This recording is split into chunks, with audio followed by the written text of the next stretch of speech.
में गया था, वो गुरु गद्दी आप सबको बुला रही है। जितने आप बैठे हुए हैं ना, आप सब लोग जितने आगे से पीछे तक बैठे हुए हैं, सबको बुला रही है। क्यों? क्योंकि वहां भवन का निर्माण अधूरा पड़ा है। जो लोग वहां गए होंगे, मैं गया था वहां। अब मैं इतना ताकतवर तो नहीं हूं कि मैं बहुत सारी फैक्ट्रियां मेरे यहाँ चल रही हैं, गरीब परिवार का व्यक्ति हूँ, लेकिन हाँ मैंने शक्ति का वहां निर्माण किया। सदगुरु महाराज का नाम लेकर अपना पन्ना उतार के सबसे मांगने का काम किया कि 1-1 रुपया इकट्ठा करो, इस भवन का निर्माण करेंगे। और सच्चे दिल से सदगुरु महाराज से अरदास की। और मुझे पूरी उम्मीद है कि आप देखियो सारे के सारे जल्द ही वो ऊन की गुरु गद्दी पर भवन का निर्माण हो जाएगा, पूरा का पूरा होगा बहुत मजबूत तरीके से। मैं भी चाहता हूं कि गुरुजी जब भी मैं कभी आऊं, समय का बहुत कम अभाव है, समय रहता ही नहीं है, क्योंकि सुबह से लेकर शाम तक चुनाव चल रहे हैं। सुबह 6 बजे उठ के चुनाव में चले जाएंगे। फिर कहीं बुद्ध कथा नहीं करने दी जा रही, कहीं सदगुरु रविदास जी की कथा ही नहीं करने जा रही, कहीं सत्संग की परमिशन रुकी पड़ी है, फिर वो भी देखना है। फिर किसी बेटी के साथ गलत हो गया, किसी भाई के साथ गलत हो गया, किसी बुजुर्ग के साथ गलत हो गया, किसी संत के साथ गलत हो गया, वो भी देखना है। अब एक घटना है मेरठ की, एक बुद्धिस्ट संत थे, वो बेचारे प्रवचन करके गए होंगे, बीच में पकड़ के उन्हें पीट दिया। मुझसे कम उम्र के थे, उन्होंने 50 जगह फोन किया, रोते रोते अधिकारियों के पास गए, जी मेरे साथ ऐसा हो गया, संतों के साथ ऐसा होगा तो क्या होगा। अब इत्तेफाकन उन्होंने मुझे फोन किया, उस समय मैं खाली था, मैंने उनका फोन रिसीव कर लिया। हमने पूछा बनते जी क्या फोन करते ही कहने लगे भैया ऐसी ऐसी बात है, और बड़ा अपमान महसूस हुआ। आए कुछ लड़के शराब के नशे में और आकर के थप्पड़ मारकर गाली देकर चले गए, और अब बचा कुछ नहीं है। वैसे तो मैं संत हूं, लेकिन समझ ये नहीं आया उस थप्पड़ का कारण क्या था। अब उस बात को सुनकर के अंदर ही अंदर आत्मग्लानि महसूस हुई खुद को। मेरी गाल पर थप्पड़ नहीं लगा, लेकिन खुद को आत्मग्लानि महसूस हुई, इसलिए कि एक संत की गाल पर चाटा लग जाना, और हम जैसे लोगों के पैदा होने के बावजूद जो अपना डंका यहाँ की राजनीति में पूरी ताल ठोक कर कहते हैं कि गुरु रविदास जी महाराज का सपना पूरा करके दिखाएंगे, समनदास जी का आशीर्वाद उनके आंदोलन को बढ़ा कर दिखाएंगे, ताल ठोक कर कहते हैं संसद से लेकर सड़क तक पूरी मजबूती से। मेरे के कार्यकर्ता कहता है, पूरी टीम लगाई जब वहां की, सबको कहा सारे काम छोड़ दो। डायरेक्ट एसएसपी का जाकर कहा कि अगर ये 4 घंटे में मुकदमा दर्ज होकर गिरफ्तारी ना हुई ना, तो मेरठ में तांडव किया जाएगा भीम आर्मी का। और वो तांडव होगा कि मेरठ की एक व्यवस्था चलने नहीं दी जाएगी, आगे सड़क पर बैठेंगे। 5 घंटे नहीं लगे साहब, 4 घंटे में गिरफ्तारियां करनी पड़ी। उन संत का फिर फोन मुझे आया, कहने लगे आपको हमारे यहाँ बोध कथा होगी तब आना है। तो मैं वहां गया, उन्होंने सदगुरु रविदास जी की फोटो, तथागत बुद्ध की, बाबा साहब की फोटो लगा रखी थी। आदमी 50 थे सिर्फ। मैं सारा काम छोड़कर वहां गया। किस लिए गया? कि उनको शक्ति का एहसास हो, उनको ये लगे कि नहीं कोई ना कोई है ऐसा भी जो लड़ने और मरने के लिए भी तैयार है। बिल्कुल वहां पहुंचा, 50 लोगों को भाषण देकर आया। 50 लोग थे, 500 पुलिस वाले खड़े थे वहां। 50 लोग मेरे साथ गए थे, 500 पुलिस वाले। यह आशीर्वाद शक्ति पता कहां की है? सदगुरु रविदास जी महाराज। बखूबी याद है गुरु जी, जब दिल्ली में सदगुरु रविदास घर टूटा और हम आंदोलन में 6 लोग गिरफ्तार हुए, हम पहले पकड़े जाने वाले 7 लोग थे। पुलिस रात को जब डंडा बजाती थी ना, ये कहती थी बनाओगे मंदिर, हर लट पे कहती थी बनाओगे मंदिर। मुंह से ही बात निकलती थी हाँ बनाएंगे, जो तुमसे करना हो तुम करो, जो हमसे करना हो हम करेंगे। और ताकत दिखाई थी उन्हें, क्षमता दिल्ली में दिखाई गए तो थे सब।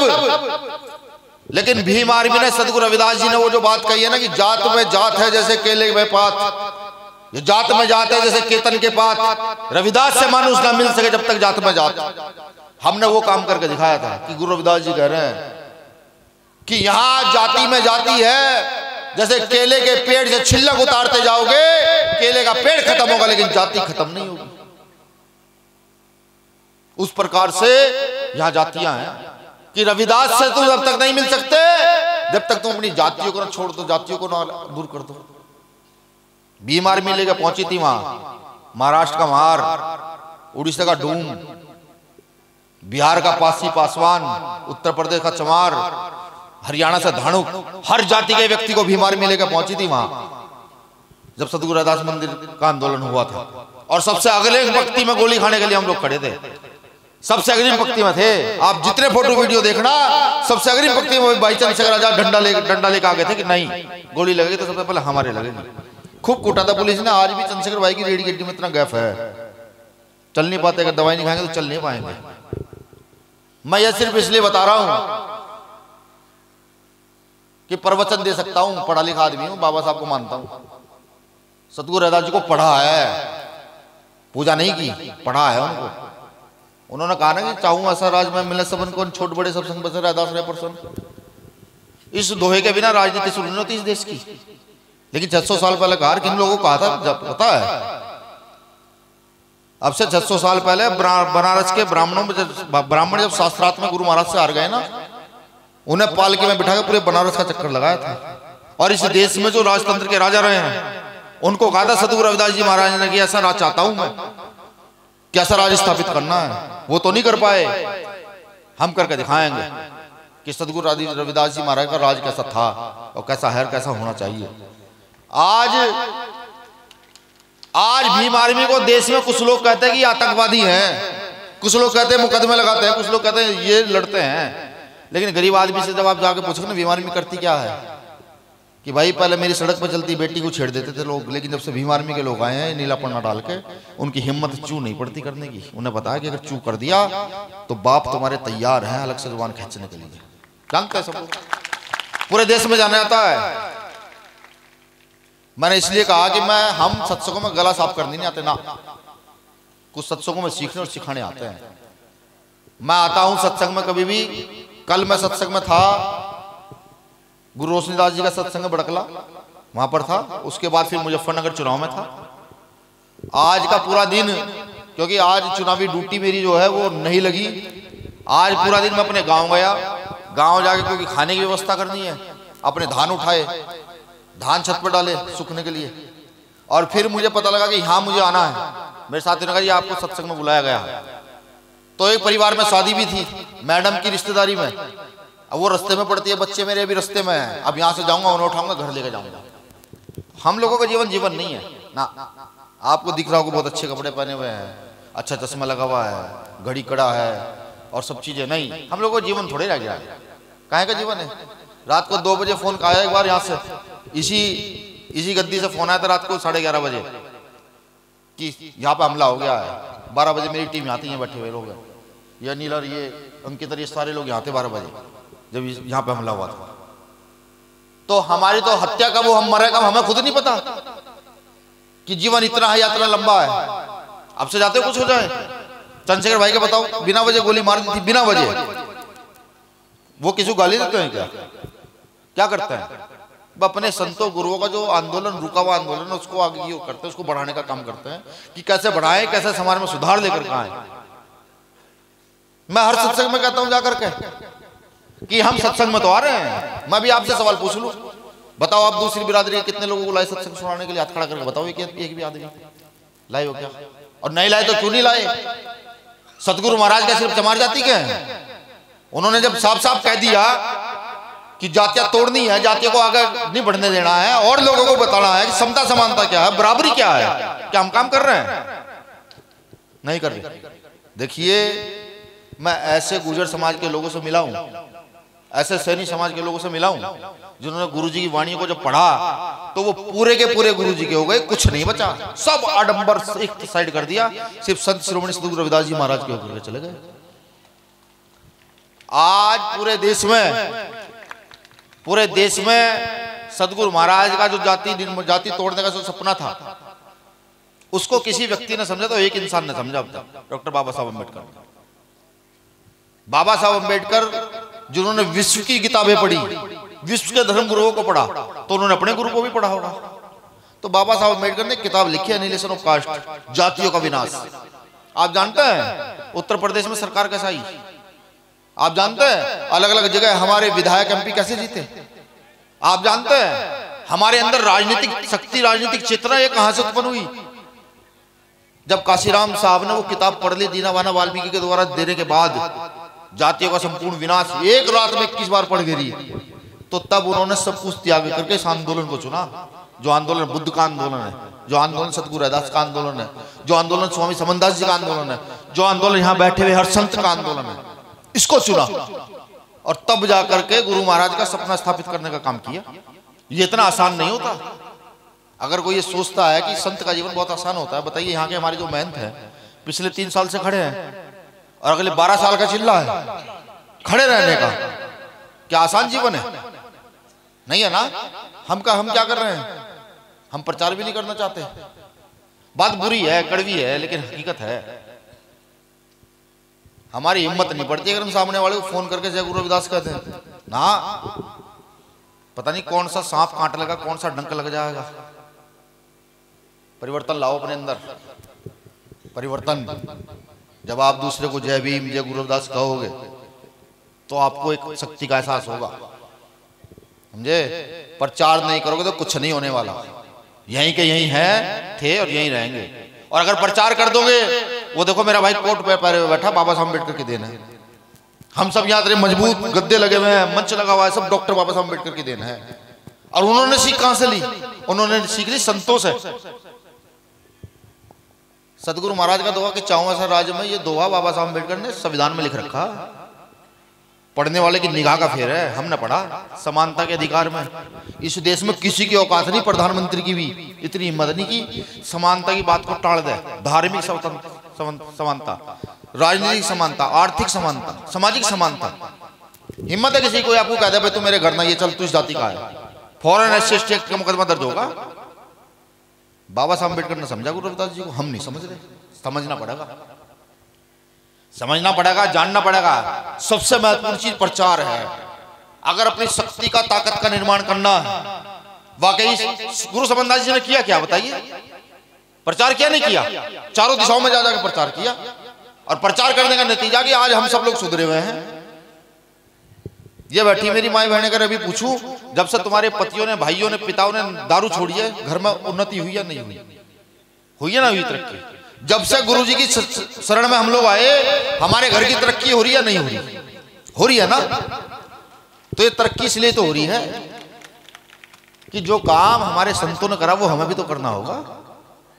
देखो हम तो चीख का हर मंच से, वो मंच किसी का भी हो, और अगर माइक भीम आर्मी के कार्यकर्ता के हाथ में, वो चाहे कार्यकर्ता चंद्रशेखर आजाद हो, वो चाहे कार्यकर्ता विनय रतन हो, वो चाहे कार्यकर्ता यहाँ अंकित हो, वो चाहे कार्यकर्ता यहाँ अनिल हो, वो चाहे कार्यकर्ता मेरा कोई सा भी कार्यकर्ता हो, वो सदगुरु रविदास जी का नाम पूरी ताकत और पूरी शक्ति के साथ लेता है। आज तो मैंने गुरु महाराज का नाम शक्ति से नहीं लिया, लेकिन पूरी शक्ति से लिया जाता है। लूंगा जब जाऊंगा यहां से। तो मैंने क्या कहा, उनकी गद्दी इंतजार कर रही है। क्या कर रही है? इंतजार कर रही है अब सब लोगों का। उसे हम बना सकते हैं सिर्फ रोज 10 रुपए इकट्ठा करके घर के अंदर। इतनी तो हिम्मत है नहीं है भाई? सहारनपुर, मुजफ्फरनगर, बागपत, ये तो पश्चिम का जो क्षेत्र है, यहाँ तो बड़ा मजबूत समाज है, बिल्कुल बड़ा मजबूत है। हमारी जमानतें करा के नहीं, जब मुसीबत आती है खड़ा हो जाता है पूरा पूरा, कहने लगा नहीं हम खड़े हैं। तो सिर्फ आपके 10 रुपए वहां उन गद्दी पे जो काम रुका हुआ उसको बढ़ा देंगे, वो निकालना शुरू करें, प्रचार शुरू करें। और एक महत्वपूर्ण बात माताओं बहनों के लिए है, 2 नाव में पैर रखने वाला व्यक्ति डूबता है, पुरानी कहावत है। 2 नाव में पैर रखोगे डूब जाओगे, एक नाव में पैर रखो। चाहे तो रख लो सदगुरु महाराज वाली नाव में, और चाहे रख लो दूसरी नाव में। तय कर लो कौन सी में रखना है। अगर दोनों नाव में पैर धर के चलते रहोगे तो ना इधर के रहोगे, ना गुरु ज्ञान मिलेगा, ना दूसरा ज्ञान मिलेगा।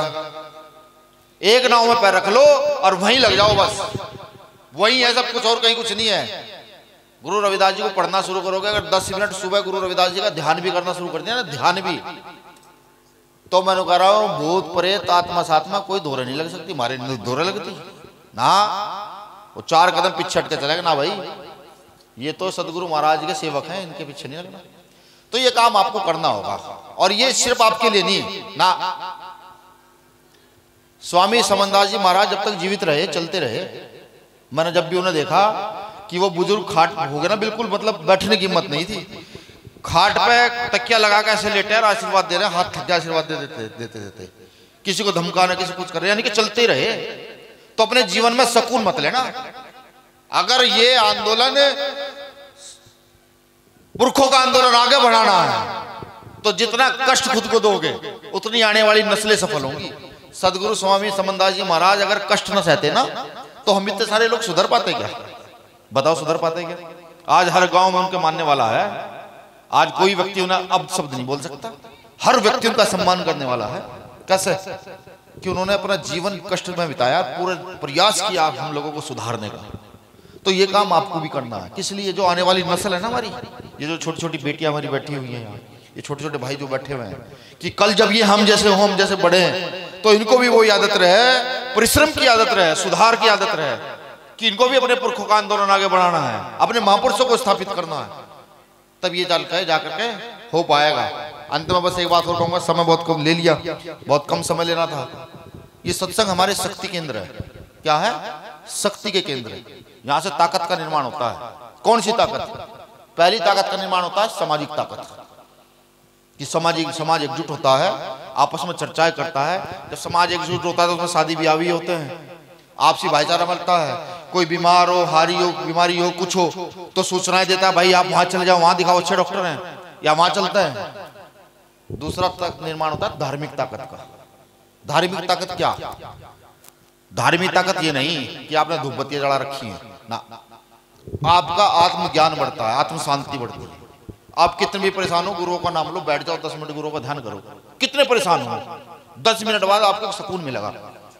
कभी करके देखना, जिसने नहीं किया वो करके देखना। संतों ने तो सबने कर रखा होगा, आप में से बहुत सोने कर रखा हो, जिसने नहीं किया करके देखना, कि वहां से आपको आत्मज्ञान मिलेगा, एक ताकत, नई ऊर्जा पैदा होगी। ठीक। तीसरी बढ़ती है आर्थिक शक्ति। कैसे? कि जब आप अपने पैसे को कहीं इधर उधर खर्च नहीं करोगे, आडंबर में नहीं गिरोगे, नशे में नहीं गिरोगे, फालतू के खान पान में नहीं गिरोगे, अपने पैसों को सेफ रखोगे तो आर्थिक ताकत बढ़ेगी। जब आर्थिक ताकत बढ़ेगी तो सोचने की ताकत भी तो बढ़ेगी। और सबसे महत्वपूर्ण शक्ति है राजनीतिक शक्ति, कि आप ये यहाँ से सत्संगों से जो हमारे ये जो जत्थे के जत्थे इकट्ठा हो रहे हैं, यहाँ से जो एकजुटता फैल रही है, संतों की जो वाणी आप लोगों के बीच में जा रही है, उन वाणियों ने संत क्या कह रहे हैं उनको पूरा कैसे करना है। क्योंकि आज देश में लोकतंत्र है। अगर हम सऊदी अरब में होते तो वहां लोकतंत्र नहीं है, वहां राजाओं को ये काम करना पड़ता, क्योंकि यहाँ लोकतंत्र है। तो यहाँ लोकतंत्र के हिसाब से हम सबको मिलकर ये काम करना है, अपनी राजनीतिक शक्ति का निर्माण करना है।